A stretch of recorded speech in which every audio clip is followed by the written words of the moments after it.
ନିଜର ନିର୍ମଳ ଓ ପରୋପକାରୀ ହୃଦୟର ପରିଚୟ ଦେଇଛନ୍ତି କରଞ୍ଜିଆ ଥାନା ଅଧିକାରୀ ଶ୍ରୀ ନିରୋଜ ମଲ୍ଲିକ। କରଞ୍ଜିଆ ବ୍ଲକ ରସୁମତଳା ପଞ୍ଚାୟତର ପକାମୁଣ୍ଡା ଗ୍ରାମର 4 ଅସହାୟ ଅନାଥ ଶିଶୁଙ୍କ ବିଷୟରେ ଗଣମାଧ୍ୟମରେ ପ୍ରକାଶିତ ଖବରରୁ ଜାଣି ତୁରନ୍ତ ପକାମୁଣ୍ଡା ଗ୍ରାମକୁ ଯାଇ 4 ଜଣଙ୍କ ନିମନ୍ତେ ନୂଆ ଡ୍ରେସ୍, ସ୍କୁଲ ବ୍ୟାଗ, ପାଠ୍ୟ ଉପକରଣ, ଖାଦ୍ୟ ସାମଗ୍ରୀ ପ୍ରଦାନ କରିଥିଲେ। ପୂର୍ବରୁ କରଞ୍ଜିଆ ସହରର ଅଙ୍କୁରାଠାରେ ଥିବା ଗୋଧାମ ଗୋଶାଳାରେ ରକ୍ଷାବନ୍ଧନରେ ଗୋସେବା କରି ନିଆରା ଭାବେ ରାକ୍ଷୀ ପାଳନ କରିଥିଲେ। ଏହି ସମୟରେ ସ୍ଥାନୀୟ ଅଙ୍ଗନବାଡି କର୍ମୀ ରଙ୍ଗଣୀ ସର୍ଦ୍ଦାର, ୱାର୍ଡ ମେମ୍ବର ଦେବରାଜ ପାତ୍ର ଓ ଗ୍ରାମବାସୀ ଉପସ୍ଥିତ ଥିଲେ। ସ୍ଥାନୀୟ ଲୋକେ ଥାନା ଅଧିକାରୀଙ୍କ ଏହି ମହାନତା ନିମନ୍ତେ ଧନ୍ୟବାଦ ଦେବା ସହିତ ଏହି ମହାନ ପଦକ୍ଷେପକୁ ସ୍ୱାଗତ ଓ ପ୍ରଶଂସା କରିଛନ୍ତି। ଯେତେବେଳେ ତାଙ୍କର ବାପା ମା ଥିଲେ ସେତେବେଳେ 2ଟା ଛୁଆ ବାହାରିଛନ୍ତି, ଆଉ ମେ ମାସରେ ପୁଅଟା ବାହାରିଛି। ଆଉ ସେମାନଙ୍କୁ ତ ମୁଁ ସ୍କୁଲରେ ବି ସାରା ତାଙ୍କର ଲିଷ୍ଟ ଦେଇଛେ ଆଡମିସନ୍ ପାଇଁ। ତ ସ୍କୁଲ ଦିଦି କହୁଥିଲେ ଆଧାର ନହେଲେ ଆଉ ଛୁଆଙ୍କର ଆଡମିସନ୍ କରିପାରିବା ନାହିଁ ବୋଲି କହୁଥିଲେ।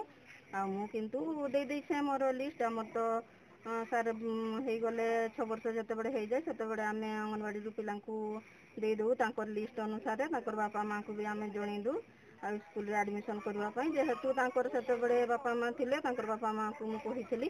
ଆଉ ପୁଅ ଯେତେବେଳେ ବାହାରିଗଲେ ସେତେବେଳକୁ ତାଙ୍କର ମା ଥିଲେ, ତାଙ୍କର ମାଆଙ୍କୁ ବି ମୁଁ କହିଥିଲି।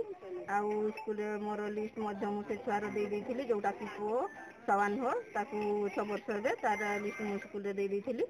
ଆଉ ଛୋଟ ଝିଅଟି ଯିଏ ସିଏ ମୋର ପ୍ରି ସ୍କୁଲରେ ଏବେ ଅଛି। ମୋର ପ୍ରି ସ୍କୁଲରେ ସାର୍ ଯେମିତି ଅଛି ତାର ବ୍ୟବସ୍ଥା, ଆଉ ଖାଇବା ପିଇବା ଯେମିତି ମୋର ମେନୁ ଅନୁସାରେ ଅଛି ତାକୁ ତ ସେମିତି ଦିଆହେଉଛି। କିନ୍ତୁ ମୁଁ ଆମର ମିଡ଼ିଆ ବନ୍ଧୁଙ୍କ ମାଗରୁ ଶୁଣିବାକୁ ପାଇଲି ଯେ 4 ଜଣ ଅନାଥ ପିଲା, 3 ଜଣ ଝିଅ, ଜଣେ ପୁଅ, ତାହାର ବାପା ମା ନାହାନ୍ତି। ସେମାନେ ବହୁତ ଦୁଃଖ କଷ୍ଟରେ ରହିଛନ୍ତି। ସେମାନେ ଏବେ ଏଜୁକେସନର ପ୍ରୋବ୍ଲେମ୍ ଅଛି, ସେମାନେ ସ୍କୁଲକୁ ଯାଇପାରୁନାହାନ୍ତି। ଏକଥା ଶୁଣି ମୁଁ ତାଙ୍କୁ ଭେଟିବାକୁ ଆସିଥିଲି। ମୋର ସାମର୍ଥ୍ୟ ଅନୁସାରେ ମୁଁ ଯାହା ସାହାଯ୍ୟ କରିବା ତାଙ୍କୁ କରିଲି। ଏବଂ ମୁଁ ଯଦି ମିଡ଼ିଆ ବନ୍ଧୁମାନଙ୍କ ମାଧ୍ୟମରେ ମୁଁ ଶୁଣିବାକୁ ପାଇବି ଅଲଗା କିଛି ସାହାଯ୍ୟ ଦରକାର, କି ଭବିଷ୍ୟତରେ କିଛି ପିଲାଙ୍କର ସାହାଯ୍ୟ ଦରକାର, ମୁଁ ନିଶ୍ଚୟ ମୋର ସାମର୍ଥ୍ୟ ମୋତେ ସାହାଯ୍ୟ କରିବି। ଆଉ ଆପଣଙ୍କ ମାଧ୍ୟମରେ କହିବାକୁ ଚାହୁଁଛି ଯେ ଆଜିର ସମାଜରେ ଯେଉଁମାନେ ଅବହେଳିତ ସେମାନଙ୍କୁ ନିଶ୍ଚୟ ଆପଣମାନେ କିଛି କିଛି ସାହାଯ୍ୟ କରନ୍ତୁ। ଏ ଛୋଟ ପିଲା ଏବଂ ରାଇଟ୍ ଟୁ ଏଜୁକେସନ୍ ଆକ୍ଟରେ ଯେହେତୁ 6 ବର୍ଷରୁ 14 ବର୍ଷ ପର୍ଯ୍ୟନ୍ତ ମାନେ ବାଧ୍ୟତାମୂଳକ ଏଜୁକେସନ୍ ଅଛି, ତେଣୁ ଏମାନଙ୍କୁ ଏଜୁକେସନ୍ଟା ଏବେ ନିହାତି ଦରକାର। ତେଣୁ ତା ପାଇଁ ଆମର ଯାହା ସାହାଯ୍ୟ ଆମେ କରିପାରିବୁ ଆମେ ନିଶ୍ଚୟ କରିବୁ।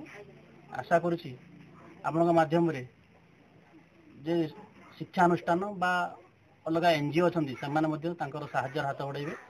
କମ୍ ସେ କମ୍ ସେମାନେ ବେସ୍ ଲେଭେଲ୍ ବା ଅପ୍ ଟୁ 12th କ୍ଲାସ୍ ପର୍ଯ୍ୟନ୍ତ ସେମାନେ ଶିକ୍ଷା ଲାଭ କରିବେ। ଫଳରେ ସେମାନେ ସମାଜରେ ପ୍ରତିଷ୍ଠା କରିପାରିବେ, ଆରାମସେ ପ୍ରତିଷ୍ଠିତ ହୋଇ କିଛି କାର୍ଯ୍ୟ କରିପାରିବେ। ପ୍ରଶାସନ ପକ୍ଷରୁ କ'ଣ ପଦକ୍ଷେପ ନେଇଛନ୍ତି? ପ୍ରଶାସନ ପକ୍ଷରୁ ଆମେ ପ୍ରଶାସନର ଯାହା ଯାହା ଆମର ତାଙ୍କର ନିଡି ସେଗୁଡ଼ା ସବୁ ପ୍ରଶାସନକୁ କନସର୍ଟ ଡିପାର୍ଟମେଣ୍ଟକୁ ତ ସେମାନେ ଜଣାଇ ଦିଆଯାଇଛି।